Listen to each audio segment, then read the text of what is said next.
wirst jetzt wochentags jeden Morgen hier zugegen sein oder wie sieht's aus? Ja, Sven, zumindest habe ich das Gerät jeden Morgen an und höre auch ein bisschen.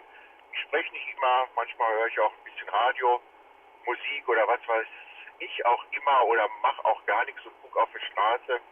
Also zumindest bemühe ich mich aber zuzuhören und manchmal mache ich es leiser und manchmal höre ich zu und ab und an melde ich mich dann auch rein, je nachdem so, wie es passt. Ja, ich bin heute spät dran. Was heißt spät dran? Ich müsste ungefähr um 7 Uhr da sein, das schaffe ich natürlich immer. Aber eigentlich bin ich um die Zeit schon von der Autobahn abgefahren am Sa.08.12.2018. Boah, sehr gut geschlafen und auch lange geschlafen. Ich hatte ein bisschen Stress. Ich habe beide Eltern im Krankenhaus. Vater liegt schon seit letzter Woche Montag. Mutter ist gestern reingekommen. Ach, was ein Stress, hin und her, Telefonate. Vater ist regulär ins Krankenhaus gekommen mit einer Erkrankung. Mutter ist gestern auf der Straße zusammengesackt. Polizei war da, Rettungswagen war da. Ich bin angerufen worden. Sie war aber dann schon recht schnell wieder sehr redselig. Sie sagte den Polizisten, was sie zu tun und zu lassen haben und wer zu informieren ist und in welches Krankenhaus sie möchte und welche Medikamente sie nimmt und dass sie doch einen hohen Blutdruck habe. Der wurde dann von den Rettungskräften gemessen. 120/60, besser als wir alle zusammen. Das heißt, kerngesund, die ist jetzt kurz zur Beobachtung da und es wird, denke ich, heute wieder aus dem Krankenhaus rauskommen. Ja, alte Leute, Vater ist 84, Mutter ist 78. So sieht's aus, da muss man sich auf etwas einstellen. Gut, Christian, weiter zu dir. Delta Fox 2, Delta Mobil. Delta Lima 8 Charlie Fox zurück. Ja, das sind so die Altersleiden, ne? Dann sagt der Kreislauf mal kurz weg und dann liegt man da. Kenne ich zu Genüge. Wenn du es nicht weißt, Carsten, ich habe da beruflich ein bisschen mehr mit zu tun. Du hattest es gerade schon erwähnt. Ich bin auf dem Auto mit den blauen Marmeladengläsern und darf mich dann um solche Sachen dann auch kümmern. Ja, was ich heute Nacht hoffe, nicht passieren wird, damit ich morgen früh nicht übermüdet in der Halle rumlaufe und die Klüsen nur noch krampfhaft offen halte. Ja, das kann mir natürlich auch noch passieren. Freitagnacht, ich muss mal gleich gucken, ob irgendwo irgendwelche Feten sind. Dann kann man sich schon darauf einstellen, wie unruhig die Nacht dann werden kann. Ja, ansonsten, ja, Wochenende in dem Sinne mal frei. Ich habe dafür dann nächste Woche sofort Montag, Dienstag wieder Tagdienste. Das ist der Vorteil und Nachteil, den wir haben. Wenn ich Langdienst habe, bin ich den ganzen Tag unterwegs. Dafür habe ich dann wieder ein paar Tage frei. Und das genieße ich dann, dass ich irgendwelche Dinge zu Hause abgearbeitet kriege. Und nicht alles Meter hoch dann liegen bleibt. So, Mikrofon zu dir zurück. Delta Lima 8 Charlie Fox.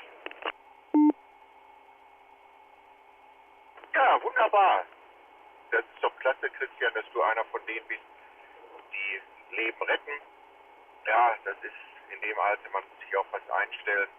Vater hat die Diagnose Alzheimer bekommen vorletzte Woche. Wir haben es schon lange gemerkt. Mutter hat es eigentlich auch, ist noch nicht medizinisch nachgewiesen. Das heißt, da ist Hilfe angesagt, die aber nicht angenommen wird. Mein Bruder ist selbst auch Mediziner, er hatte sich um das Sozialmedizinische gekümmert. Ich hatte auch die Caritas angerufen mit einer Betreuung, Essen auf Rädern und so weiter und so fort. Mutter hat anschließend überall angerufen, alles wieder abgesagt. Stundenlang hatten wir telefoniert und ich war auch persönlich da, hatte mich mal vor Ort erkundigt, wie es da aussieht. Es sind unterschiedliche Gruppen, wo ältere Menschen mit unterschiedlichen Demenzgrad sind und gefördert und gefordert werden. Ich fand das sehr gut, sehr ansprechend, preislich auch vollkommen darstellbar und das macht dann natürlich keinen Spaß. Ne? Das ist denen aber dort bekannt. Alte Leute leben in ihrer eigenen Welt, haben ihren eigenen Kopf. Ich sagte zu der Dame, was soll ich machen? Und die sagten, lassen Sie Ihre Eltern auflaufen. Mein Vater oder meine Eltern sind privat versichert, das heißt die Arztrechnung kommt, mal gucken, wie lange Vater noch einen Überweisungsträger ausfüllen kann. Und wenn er statt 100 Euro 1000 Euro überweist, ist das sein Problem. Mutter, 55 Jahre verheiratet, hat aber in 55 Jahren nicht nicht einmal einen Überweisungsträger ausgeführt, sie kann es nicht. Ja, warum kann sie es nicht? Sie sagte, sie durfte es nicht. So waren die Rollen verteilt. Das macht sich jetzt bemerkbar. Okay, Sven, kannst du in dieser Seniorenrunde mitreden? Ja, ich bin ja selbst schon ein alter Sack, also jetzt nicht so alt wie deine Eltern, aber wahrscheinlich der Älteste hier in der Runde, vermute ich. Wissen tue ich es nicht, vermute es aber. Nächstes Jahr steht eine 6 bei mir vorne und man ist natürlich immer nur so alt, wie man sich anfühlt, ne? Fühle mich noch wie Mitte 20, nein, Scherz beiseite. Also ich kann für das Alter eigentlich nicht klagen, bin auch gut dabei, kann meine Sportarten, die ich als Hobby habe, immer noch betreiben. Inlineskaten, Fahrradfahren, geht alles noch uneingeschränkt. Auch Fahrradfahren ohne Motor. Habe keine verschlissenen Knie, jedenfalls keine von denen ich weiß, sagen wir so, vielleicht sind sie verschlissen, aber sie machen jedenfalls kein Theater. Die Hüftgelenke schnurren auch noch, alles noch in Ordnung. Ja, tippitoppi, womöglich bist du wirklich jetzt unter uns dreien der Älteste. Ich bin 51, gerade ganz frisch geworden vorgestern. Und ja, über Christians Alter müssen wir mal gucken, ob er es uns verrät. Delta Lima 8, Charlie Foxmobil. Ja, ich habe also auch schon die 5 vorne und auch schon überschritten. Nur mit dem Sven kann ich nicht mithalten. Da liege ich noch so ein paar Tage oder ein paar Umdrehungen von weg. Oder wie der Funkamateur halt immer sagt, ein paar Windungen von weg. Aber man arbeitet ja drauf hin, HI. Ja, auch bei mir haben sich so ein paar Dinge eingestellt. Und ich hoffe, dass ich das Moment. Da ging die Raussperre auf. Dass ich das nur wieder in den Griff kriege, ist daran geschuldet, dass man nur in Action ist und sich selber vernachlässigt. Mit ein bisschen Sport und Bewegung kann man das, was ich habe, eigentlich wieder in den Griff kriegen. Naja, aber mal gucken, dass das neue Jahr ein bisschen besser wird von dem zeitlichen Ablauf her und man auch ein bisschen mehr für sich tun kann. Ich hoffe, ich habe damit ja erstmal Genüge getan. Mikrofon zurück. Christian, jetzt wissen alle Bescheid. Guck mal, wie sollte es auch anders sein? Ja, ein Funkamateur, der eine 2 vorne hat, so wie wir womöglich damals mal angefangen haben. Also ich zumindest gehe mal davon aus, ihr wahrscheinlich auch. Die gibt es gar nicht mehr so häufig, ne? Das Hobby rauscht und knistert und die Jugend sagt, meine Güte, dann nehme ich doch lieber WhatsApp oder Skype oder wie auch immer und habe eine glasklare Verbindung. Ja, man hat so die, ich sag mal, altersentsprechenden und auch vielleicht auch Zivilisationskrankheiten, ein bisschen Rücken, ein bisschen Knie, aber alles noch im grünen Bereich. Es reicht noch, um weiter atmen und leben zu können. So, ich bin jetzt schon für Ruhrpark, relativ wenig Verkehr, das stelle ich immer wieder freitags fest. Allerdings auch starker Regen hier in Bochum in dem Bereich. Aber die Straßen sind relativ leer, man kommt sehr, sehr gut durch. Gut für den Benzinverbrauch, 4,7 Liter kriege ich angezeigt hier auf 100. Man verbraucht tatsächlich weniger. Ich habe mir ein sehr schönes neues Auto gekauft, bin bei der Marke VW geblieben. Diesmal ein Tiguan geworden, wieder ein Diesel, 2 Liter Maschine und recht sparsam, sehr, sehr angenehmes Fahren. Jetzt hatte ich die Tage gelesen, bis 2020. VW hat ja angekündigt, komplett aus dem Benzin- und Dieselgeschäft auszusteigen und nur noch Elektroautos zu bauen. Diese fahre ich 2 Jahre, vielleicht fahre ich dann nochmal zweimal 2 Jahre Diesel und dann muss ich mal gucken, wo ich letztendlich lande. Die Technik wird voranschreiten. Aber es ist, glaube ich, auch ein großes Thema hier. Roland sagte mir das die Tage, Elektromobilität, da gab es hier schon die ein oder andere Diskussion. Mikrofon zum Sven, ich fahre gleich in den Tunnel am Stadion hier, habe allerdings noch einen halben Kilometer. Und wenn ich wieder raus bin, kann ich auch wieder zuhören. Ja, Carsten, ich habe vor einem Jahr auch aus demselben Konzern wieder einen Touran, hätte vorher einen Touran, also jetzt das aktuelle Modell, aber das Gebrauchtmodell gekauft, auch 2 Liter Diesel, keinen Allradantrieb, aber den hast du ja vielleicht auch nicht. Das haben ja viele SUVs nicht. Habe ich früher mal gedacht, SUVs hätten grundsätzlich einen Allradantrieb, was aber gar nicht so ist. Die meisten scheuen dann die 2.500 Euro mehr Ausgaben und sagen, nee, dann reicht auch der Zweiradantrieb. Ja, mit Pipi-Einspritzung, wenn deine Anlage neu ist, dann sollte er das auch haben. Und erfüllt deiner schon die Norm 6D Temp, würde mich mal interessieren. Ja, tatsächlich. Der erfüllt die 6D Temp. Die hat er, das heißt, ich werde von keinem Fahrverbot betroffen sein. Ich fahre jetzt in den Tunnel ein. In 20 Sekunden bin ich wieder raus.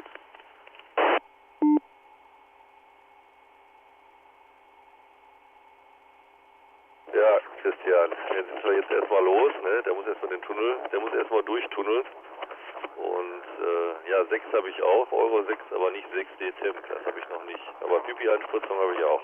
Ja, ich kann mich immer entscheiden, fahre ich jetzt auf Gas oder fahre ich auf Benzin. Ne? Hat auch Vorteile. Jetzt als die Preise so hochgeschossen sind, ging es mir dann noch relativ gut mit dem Preis. Ich habe dann im Durchschnitt 62 Cent bezahlt für einen Liter. Ja, wenn du sagst für einen Liter, dann erübrigt sich meine nächste Frage auch schon. Und weil du auch sagtest, du könntest umschalten, das können die CNG-Fahrer, die Erdgasfahrer, glaube ich, nicht. Die Karren fahren alle, wenn Gas im Tank ist, auf Gas und erst wenn der Tank leer ist, dann gehen die auf Benzin über. Da war mir schon klar, dass es bei dir sich um LPG, Flüssiggas handelt. Ja, genau. Ich hatte damals auch dieses große Nachdenken zu einer Zeit, wo Benzinpreis auch Dieselpreis entsprach. Was macht man? Und ich habe mich damals dazu entschieden, diesen Wagen zu kaufen. Der gibt das her, was ich haben wollte. Und habe den dann nochmal nachrüsten lassen. Sprich, ich habe das Auto übernommen, als der dann umgebaut war. Das sind jetzt 7,5 Jahre her. Und ich habe es bis heute, muss ich ehrlich sagen, auch noch nicht bereut. Ja, da kann man natürlich auch ganz schön ins Klo greifen, wenn man sein Fahrzeug auf den Betrieb für Flüssiggas umbauen lässt. Ich kenne so Fälle. Bei manchen geht das völlig unproblematisch und bei anderen Fahrzeugen gibt es dann thermische Probleme, weil ja die Kühlung der Zylinderwände durch die Einspritzung von Flüssigem praktisch entfällt. Also es ist irgendwie ein andere thermische Verhältnisse. Wenn du also mit Flüssiggas fährst, kriegt der Motor nicht so eine Kühlung, als wenn du mit Benzin fährst. Ne? Und das gibt dann bei einigen Modellen, führt das dann zu Problemen. Ja, das stimmt. Man muss halt ein paar Dinge beherzigen. Also ich hatte das Gespräch im Vorfeld mit der Werkstatt, die das umgebaut hat. Und er sagte mir, mit Mercedes und BMW wäre das total unproblematisch. Das funktioniert, das hängt auch mit den Ventilen zusammen, die Beschaffenheiten. Und ich habe also nie höhere Temperaturen hier gehabt. Die Temperaturanzeige ging immer genauso hoch, wie sie soll und auch nicht höher.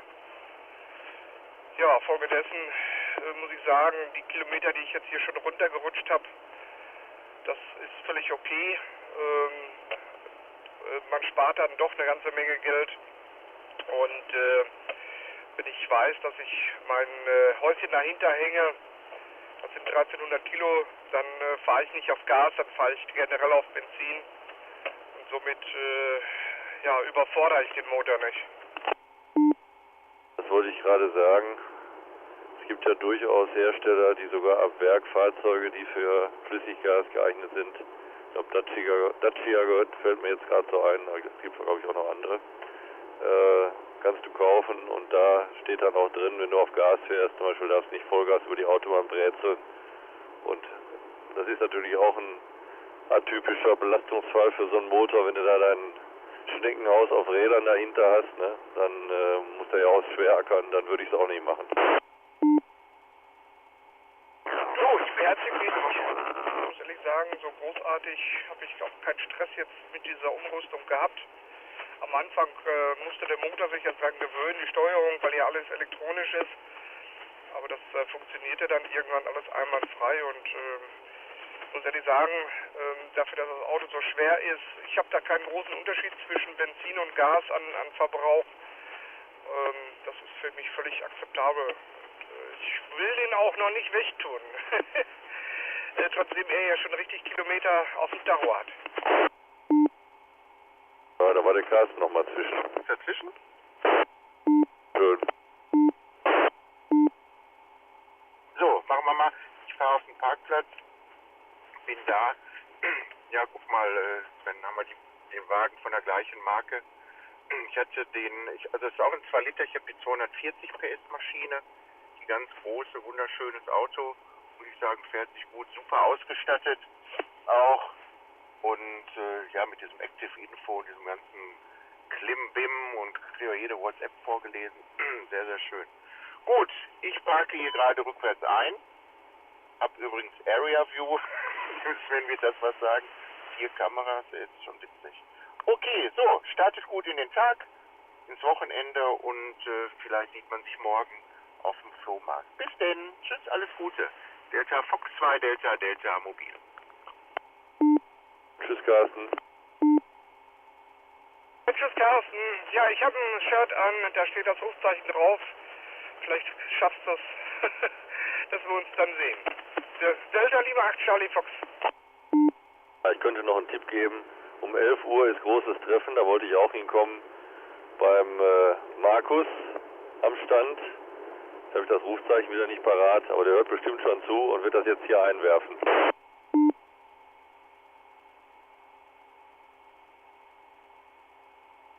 Nee, hört noch nicht so. War die stille Hoffnung, egal.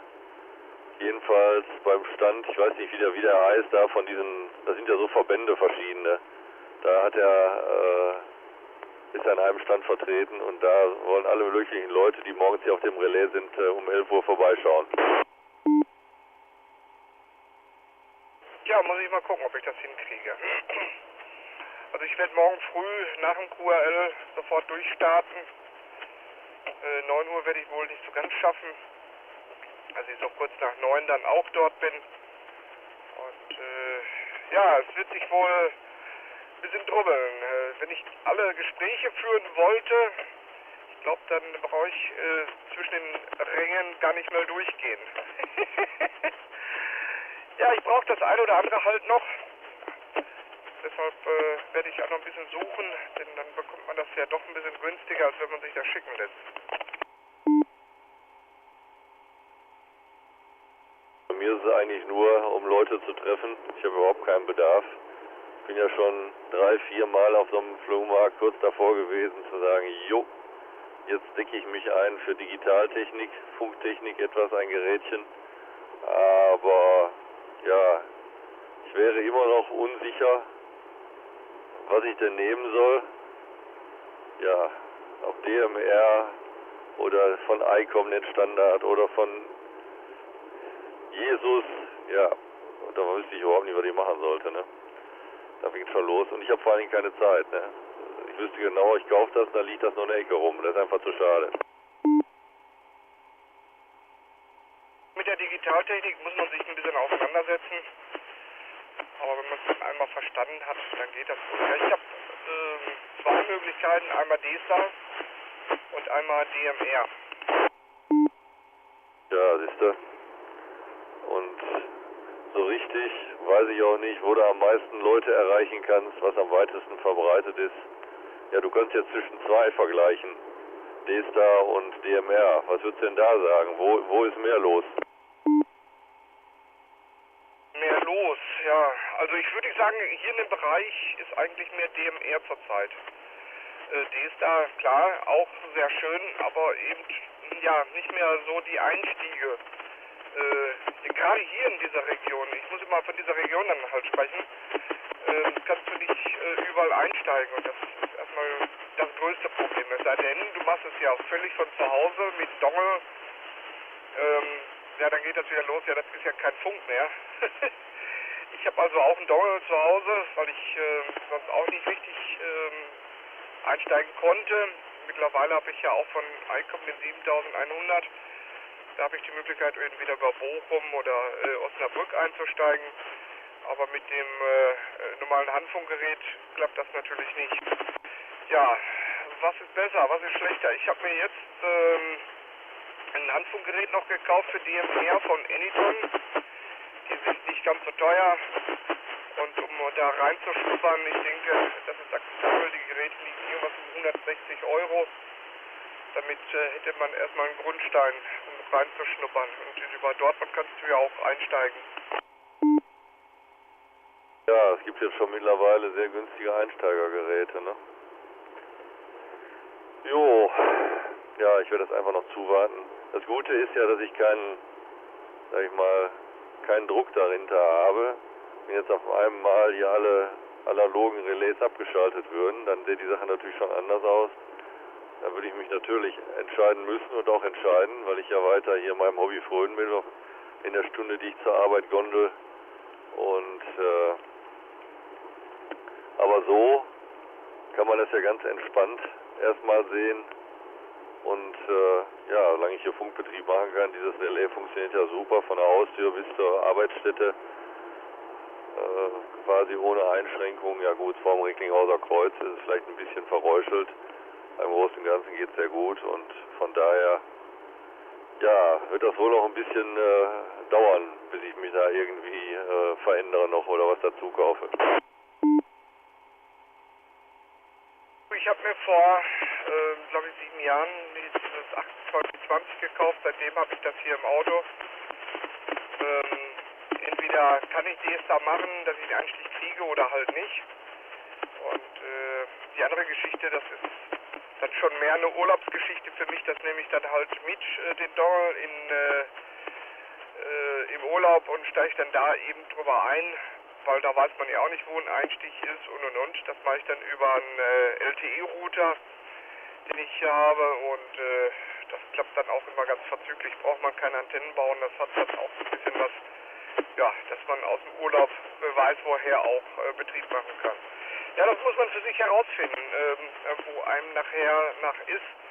Ich habe beide Möglichkeiten, ich benutze die unterschiedlich. Von zu Hause mache ich im Moment eigentlich mehr DMR und ja, ich bin zumindest mit im Rennen, wollen wir so sagen. Ja, ist jedenfalls Erfahrung schon gesammelt. Ja, und wenn man doch diesen Dongle hat, ich frage nochmal, ich habe das schon mal jemand gefragt, aber ich glaube, das ist so. Du kannst da alle digitalen Betriebsarten mitmachen, aber Voraussetzung ist natürlich, sagen wir, wenn du mit DMR unterwegs sein willst, dann muss er halt auch trotzdem, trotz des Dongles, ein DMR-Gerät haben, ne? Das ist dann schon Pflicht, oder? Dongle ist ja nur der Einstieg für dich, direkt übers Netz. Im Endeffekt, das Funkgerät hast du immer noch in der Hand, das entweder Handfunkgerät oder eben Mobilgerät, je nachdem, was man zu Hause betreiben möchte. Das ist nur ein Einstieg, mehr nicht. Und von dem Funkgerät, was du dann verwendest zum Dongle, das geht halt per Funk, ne? Ja klar, ich habe zum Beispiel angefangen mit einem Hytera, mit so einem kleinen PI365, damit ich überhaupt erstmal reinschnuppern konnte, ob das was für mich ist. Ich probiere erstmal die günstige Variante, bevor ich dann umsteige. Nachher sage ich, dass wir viele Geld da rausschmeißen, möchte ich ja nur auch nicht. Da ist schon der Thorsten. Der Thorsten, ich sitze hier schon halb im Nacken. Golf Echo. Guten Morgen, da war gerade noch eine Station, jetzt kriegt sofort das Mikrofon. Schönen guten Morgen, ihr zwei. Ja, zu dem Thema kann ich ja gleich auch mal was beitragen, eventuell, wenn es interessiert, wenn nicht, dann nicht. Und ja, im Nacken sitzen, Sven, geht noch nicht, ich bin ja gerade erst aus der Garage rausgefahren. Ich wusste nicht, dass du heimlich in meiner Garage übernachtet hättest, Sai. So, da war noch Golf Echo, bitteschön. Delta Oscar 3 Golf Echo. Thomas, recht schönen Morgen in die versammelte Runde. Der Thomas mit dem kurzen Weg. Ja, guten Morgen. Ja, genau der. Genau, der mit dem kurzen Weg. Ja, ich habe gerade gesagt, ich melde mich nochmal rein. Jetzt ist ja morgen der große Tag. Und bin mal gespannt, ob ich noch jemanden treffe. Bestimmt. Die Frage ist, ob du ihn erkennst. Also ich bin auch am Überlegen, ob und wie ich mich kenntlich mache. Früher hatte ich immer gern so Rufzeichenmützen auf dem Kopf, aber das ist ein bisschen warm in der Halle. Ich denke, ich werde mein Rufzeichenschild an die Jacke heften und im Nahbereich kann man sich dann ja erkennen und finden. Ne? Ansonsten sind da ja viele Menschen und man hat ja immer eine völlig schräge Vorstellung. Aber wir wollen das hier nicht sprengen. Mikrofon zum Christian, der war schon am Rauschen. Heute Morgen ist das kräftig am Rauschen, ich weiß gar nicht warum. Also ich habe ein Shirt an, da steht das Rufzeichen drauf und ich hoffe schon, dass ich den einen oder anderen, den ich vielleicht nicht kenne, vielleicht nicht dann noch anspreche. Schauen wir mal. Ja, guten Morgen auch, Christian, zu dir rüber. Ja, bevor du da ganz weg bist, so ganz firm bin ich da noch nicht mit den ganzen Rufzeichen. Sag mir doch nochmal dein Rufzeichen. Ist ja auch kein Geheimnis. Delta Lima 8, Charlie Fox. 8 Charlie Fox, alles klar, okay, dann gucke ich da nämlich auch mal nach. Ja, ich habe noch die Kappe auf, also nicht in dem Sinne die Kappe auf, sondern Basecape habe ich auf, da steht Delta Oscar 3 Golf Echo drauf, von daher sollte ich da eigentlich gut zu erkennen sein. Das findet sich schon, Thomas, auf jeden Fall. Ich weiß gar nicht, wie gesagt, früher hat man auch gerne mal ein Funkgerät in der Tasche gehabt, aber das ist ja heute nicht mehr so opportun. Aber ich glaube, ich werde trotzdem mal eins einstecken, vorsichtshalber. Dann kann man ja immer noch irgendwie, wobei das Relais ja voll sein wird und eine Direktfrequenz wir ja nicht haben oder so. Also insofern ist es dann auch wieder relativ. Mal gucken. Ansonsten wird es trotzdem eine schöne Veranstaltung und diesen und jenen wird man da schon treffen und finden. Das war bis jetzt immer so und ist auch eine ganz schöne Sache. Die Parkgebühr nicht vergessen, 7 Euro. Ja, guten Morgen Friedhelm. Das sind ja 7 Euro Parken und wie viel Eintritt wissen wir nicht. Da bist ja schon die ersten 20 los, aber so ist es halt, ne? Ich bin ja voriges Jahr mit der Bahn gefahren, aber günstiger ist das am Ende auch nicht, ne? Muss nur ein bisschen weiter bis zur Halle laufen. Dieses Jahr muss ich trotzdem mit dem Auto kommen, weil ich zeitig weg muss, hinterher noch einen Termin habe. Deswegen ist diesmal Bahnfahren nicht angesagt, aber ja, ist eben sowieso, ne? Bezahlst das Geld, wenn du dahin willst und fertig. Das Derby. Zahl ja nichts, ne? Ich habe ja wieder mal eine Freifahrkarte fürs Parken. Dafür bin ich morgen wieder zeitig da. Ja, ich freue mich auch schon. Ich brauche mir auch keine Mütze aufsetzen. Ich werde so erkannt wie jedes Jahr. Und das ist wieder ein reines Gequatsche, ne? Kaufen braucht man nichts. So, aber ich bin wieder weg. Ich gucke noch ein bisschen Fernsehen. Ich gebe dem Sven das Mikrofon gleich. Und dann kann der gleich weitermachen. Dankeschön. Gut, Friedhelm. Wir sehen uns morgen. Du darfst auch meine Karte ablutschen. Nee, ich nehme ja nicht diesen Eingang, wo du reinkommst. Ich bin ja für diese anderen Kollegen da zuständig. Die Lieferanten da, die da aufstellen und so. So, aber du warst auch schon mal vorne, ne? Nee, da habe ich noch nicht Nee, da war ich noch nicht. Vielleicht mal zum Gucken oder was, aber sonst bin ich immer da hinten. Ich meine, ich habe dich direkt schon mal am Eingang getroffen. Ja, vielleicht hast du da mal gerade ein Raucherpäuschen eingelegt, Hai. Das muss aber dann schon über 20 Jahre her sein, aber... Nee, meine ich nicht. Na, ist ja auch egal. Werd schon über Weg laufen. 11 Uhr beim Markus. Onkel Markus trifft. Ja, habe ich schon mitgekriegt. Ich höre ja jeden Morgen zu. Und ich bin angenehm überrascht, dass ich heute nichts von Elektro höre. Ich dachte, du wolltest das jetzt schon einklagen. Dass du schon eine Beschwerde an die Sendeleitung schicken wolltest, dass du immer noch nichts von Elektro gehört hast. Nee. Aber Sven, wenn du da mal reinhören willst oder mitmischen willst bei Digitalfunk, dann hast du über Echolink die Möglichkeit, ne? Das solltest du mal in Betracht ziehen. Muss mal, wenn du Echolink am Rechner hast, gucken, Projekt Pegasus oder lies mal nach über Projekt Pegasus im Internet. Da steigst du nämlich über FM ein oder über Computer oder was auch immer und landest dann auf DMR beziehungsweise auf C4 FM. Das ist ja mal eine interessante Sache, da habe ich noch gar nichts von gehört. Ja, lies mal nach, Projekt Pegasus. Ja, habe ich sogar eine gute Eselsbrücke von dieser Zweirad, wie heißt das, Gemeinschaft, diese Geschäfte, die da angeschlossen sind. Da gibt es eine Fahrradserie Pegasus, ja. Muss ich mal gleich mal aufschreiben, wenn ich im Büro bin und dann da mal mir das anschauen, ja.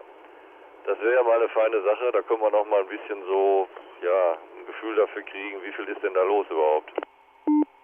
Das nicht. Da liegt Fox. So, da kannst du dann wohl mal rufen und so. Ich habe das mitgekriegt, ich saß im Keller auf C4 FM und habe da zugehört und dann sah ich eine Station ohne Rufzeichen und dann habe ich mal gefragt, wie er das macht. Und deshalb komme ich da drauf und habe das dann gleich mit meinem Rechner getestet und das funktionierte also. Also wie gesagt, mal nachlesen. So, ich bin aber wieder weg, freue mich auf morgen. Ich habe heute auch wieder einen wichtigen Termin, Zahnarzt. Da freue ich mich besonders drauf. Vielleicht habe ich morgen wieder eine dicke Backe. Hey. Heute Abend treffe ich mich übrigens mit den Funkfreunden aus dem Bayerischen Wald. Da freue ich mich schon drauf. Und dann wollen wir mal schauen. In diesem Sinne, 73 in die Runde, ich bin weg. Deal, 7F. Tschüss.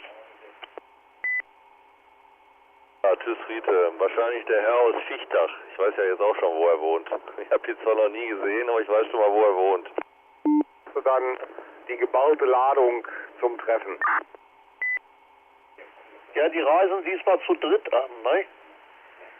Der Robert kommt mit, der Walter kommt mit. Also zu dritt aus Fichtach.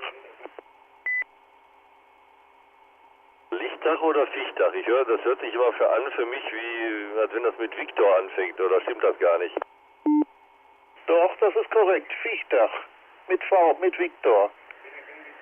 Schöner Ort im Bayerischen Wald war ich, ja, im Sommer war ich da ein paar Tage, 3 Tage war ich, glaube ich, beim Peter.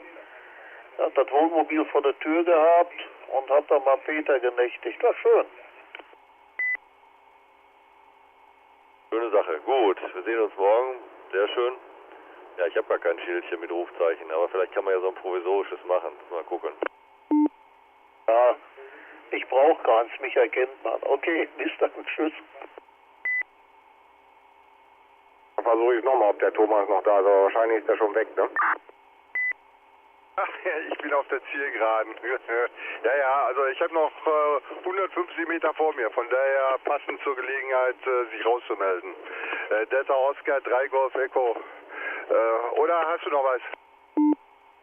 Ich hatte eben schon mal versucht zu sagen, ob du das gerade mitgekriegt hast mit dem 11 Uhr Treff am AGCW-Stand beim Markus, DF1 TV. Da kommen bestimmt allerhand dann hin, dann hättest du die du nicht erkennst, alle auf einen Haufen. Das wollte ich schnell nochmal, weil das eben gerade hier fiel. Mir war das auch neu, aber wenn dem so ist, dann ist das eine gute Gelegenheit, sich da zu treffen. Das wollte ich nochmal schnell eingeworfen haben.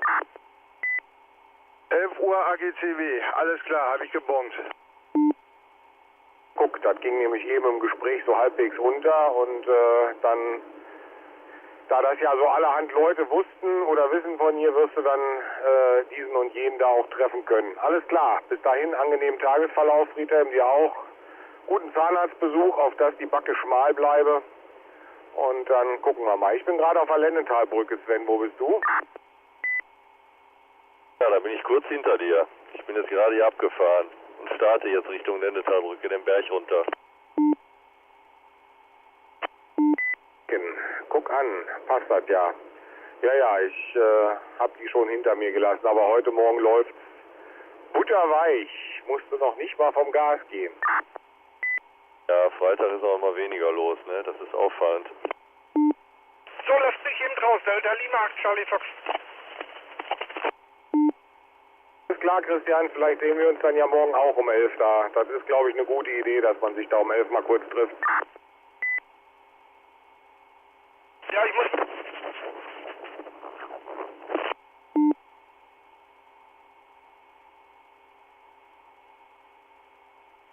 Tschüss, Christian. Auch schon mal verabschieden. Ne? So, das war's. Ja, dann mit dem Freitag ist mir auch schon aufgefallen, dass hier mal freitags dünner ist als sonst. Verstehen kann man es nicht, aber irgendeinen Grund wird es haben, ne?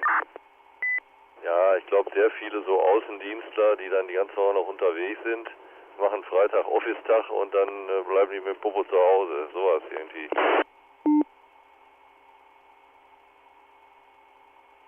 Ja, das kann natürlich sein, ne? Das, wobei freitags nachmittags knubbelt sich ja dann doch wieder, ne? Aber ist mir auch egal, das passt schon. Man kommt schon immer bis nach Hause, ne?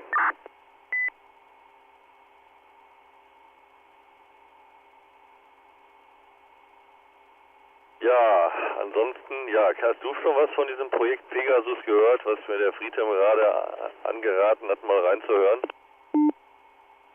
Nee, hatte ich da noch nicht. Aber zu dem Thema hier Dongles und Hotspots, da weiß ich, dass es welche gibt. Also unter, jetzt habe ich den Namen wieder, OpenSpot hieß der. Der konnte zum Beispiel auch schon länger Modulationsart oder Betriebsart überschreitend. Also da konntest du zum Beispiel mit dem C4FM-Gerät trotzdem DMR machen. Das hat dann der Hotspot schon direkt umgesetzt und umgefrickelt, ne? Dass das jetzt von FM auch schon geht, finde ich natürlich eine sehr schöne Sache prinzipiell.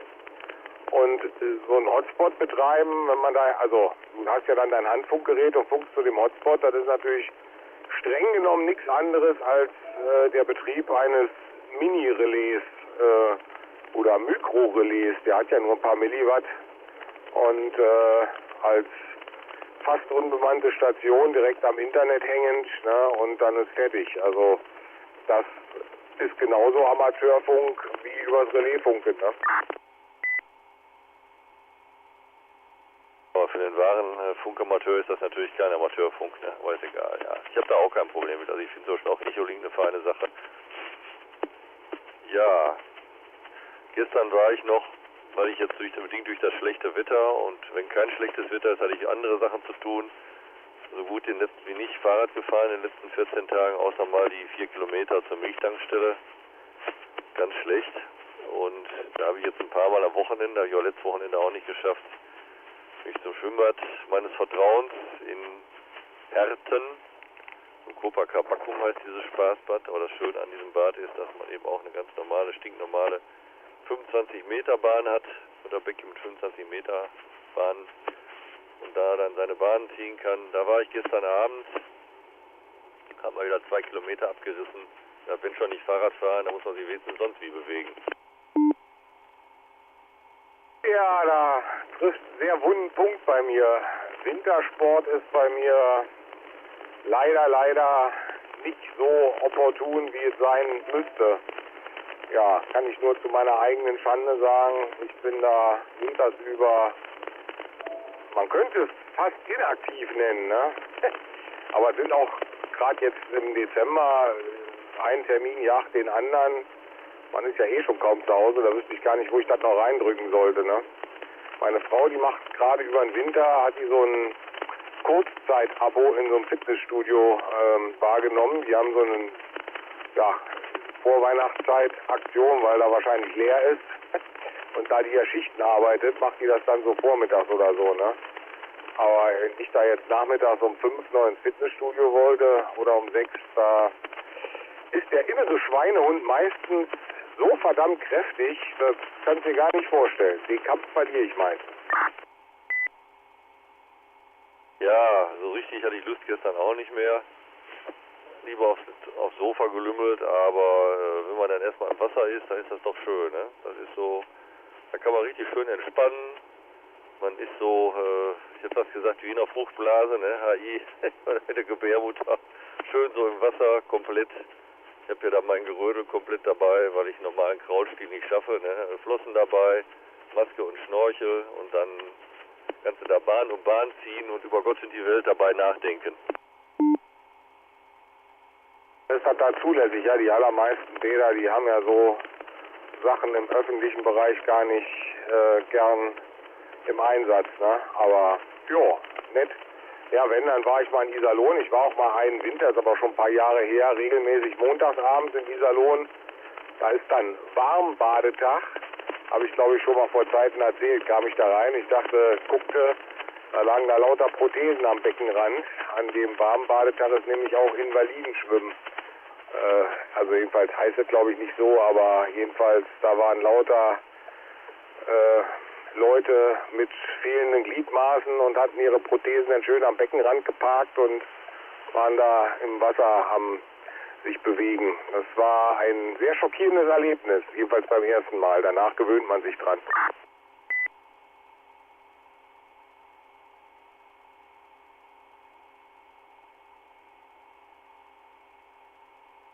Ja, ich habe gerade eingeparkt. Ja, kann ich mir vorstellen, wenn man das erste Mal ankommt, ne? Also hier gibt es gar keinen Warmbadetag.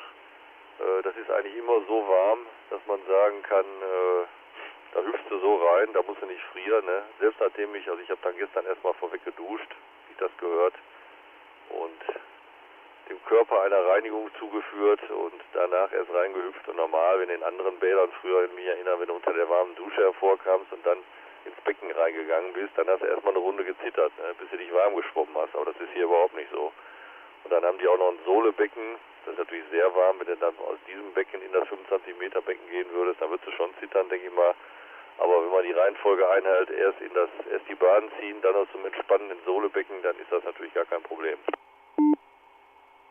Auf jeden Fall. Ja, das ist mir auch schon passiert in Iserlohn, dass ich das Bahnenschwimmen einfach weggelassen habe und direkt ins Sohlebecken gegangen bin. Nein, so schlimm war es nicht. Also es ist schon sehr angenehm. Ja, müsste man auch mal wieder machen. Müsste man, ist immer gut, ne? Also wie gesagt, im Moment kann ich mich dazu nichts durchringen, aber ist auch egal.